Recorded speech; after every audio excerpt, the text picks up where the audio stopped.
അപ്പോൾ ഇന്ന് നമ്മൾ വന്നിട്ടുള്ളത് നമ്മുടെ സൺഫ്ലവർ ഗ്രാനി സ്ക്വയറിന്റെ സെക്കൻഡ് പാർട്ടായിട്ടാണ്. അപ്പോൾ നമ്മൾ ആ റൗണ്ടിന്റെ സ്ലിപ്പ് സ്റ്റിച്ച് ഇട്ടില്ലേ ഈ ബ്രൗണിന്റെ, അതിലോട്ട് ഈ യെല്ലോ ആണെന്ന് അറ്റാച്ച് ചെയ്യുക. അറ്റാച്ച് ചെയ്യാനായിട്ട് ജസ്റ്റ് ഒരു നോർമൽ ടൈ ഇട്ട് കൊടുത്താൽ മതി ഇതേപോലെ. അതിനുശേഷം ഹുക്ക് അതിലോട്ട് കയറ്റിയിട്ട് നമ്മൾ 5 ചെയിൻ ചെയ്യാം. അപ്പം ഞാനിപ്പോൾ ഇട്ട ഈ ചെയിൻ ഞാൻ കൂട്ടാറില്ല, ഇനിയാണ് അതും കൂട്ടിയിട്ടാണ് ഞാൻ 5 ചെയ്യുന്നത് പറഞ്ഞത്. ശരിക്കും 4 ചെയിനാണ് കേട്ടോ. So 1 2 3 and 4. അപ്പോൾ 4 ചെയിൻ ചെയ്തതിന് ശേഷം നമ്മൾ ട്രിപ്പിൾ ക്രോഷേ ചെയ്യണം. 3 ട്രിപ്പിൾ ക്രോഷയാണ് ഈ സ്റ്റിച്ചിലോട്ട് ചെയ്യേണ്ടത്.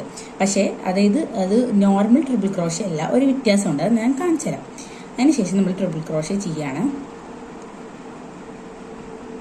ഇപ്പം ഈ ബാക്കി വന്ന 2 യാണില്ലേ, അതിലോട്ട് നമ്മൾ ചെയ്യരുത് കേട്ടോ, അത് അവിടെ തന്നെ വെക്കുക. വീണ്ടും രണ്ടാമത്തെ ട്രിപ്പിൾ ക്രോഷേ ചെയ്യുക.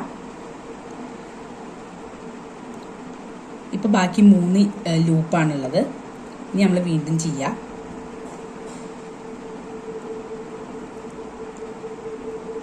ഇപ്പം ബാക്കി നമ്മുടെ ഹുക്കിലുള്ളത് 4 ലൂപ്പാണ്. ഇനി നമ്മൾ ഈ ആണോവ് ചെയ്തിട്ട് അതിൽ 4 ലോടിയും വലിച്ചതിന് ശേഷം 2 ചെയിൻ ചെയ്യാം. ആൻഡ് നമ്മൾ അടുത്തതിലോട്ട് ഇതേ സെയിം സ്റ്റെപ്പ് റിപ്പീറ്റ് ചെയ്യാം. അതായത് 3 ട്രിപ്പിൾ ക്രോഷേ. ഒരു കാര്യം ശ്രദ്ധിക്കണം, ട്രിപ്പിൾ ക്രോഷേ കംപ്ലീറ്റ് ആക്കരുത്. നമ്മൾ നേരത്തെ ചെയ്ത പോലെ ഇതേപോലെ 2 യാൺ ബാക്കി വെച്ചതിന് ശേഷം ചെയ്യാം. അപ്പോൾ നമുക്കിത് ഫുള്ള് കഴിഞ്ഞതിന് ശേഷം കാണാം. അപ്പോൾ ഗൈസ്, നമ്മൾ എല്ലാ പെറ്റൽസും ഫിനിഷ് ചെയ്തിട്ടുണ്ട്. ഇതാണ് നമ്മൾ ഫിനിഷ് ചെയ്ത എല്ലാ പെറ്റൽസും. ഇനി നമ്മൾ ഫസ്റ്റ് ഒരു 4 ചെയിൻ ഇട്ടില്ലേ, അതൊന്ന് കൗണ്ട് ചെയ്യുക. 1 2 3 4 എന്ന് കൗണ്ട് ചെയ്യുക കേട്ടോ.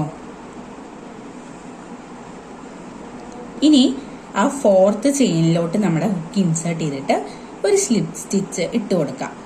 അപ്പം ഇതാണ് നമ്മൾ ഫിനിഷ് ചെയ്ത പെറ്റൽസ്. അപ്പം അടുത്ത പാർട്ടാണ് ഗ്രാനി സ്ക്വയർ. അതായിട്ട് നമ്മൾ അടുത്ത വീഡിയോയിൽ വരുന്നതായിരിക്കും. ഞാൻ എന്തെങ്കിലും മിസ്റ്റേക്സ് ചെയ്യണമെങ്കിൽ നിങ്ങൾ അത് റിപ്പീറ്റ് ചെയ്യാണ്ട് നോക്കുക. ഇനി നമ്മൾ ഇതൊന്ന് ടൈറ്റൻ ചെയ്യണം കേട്ടോ.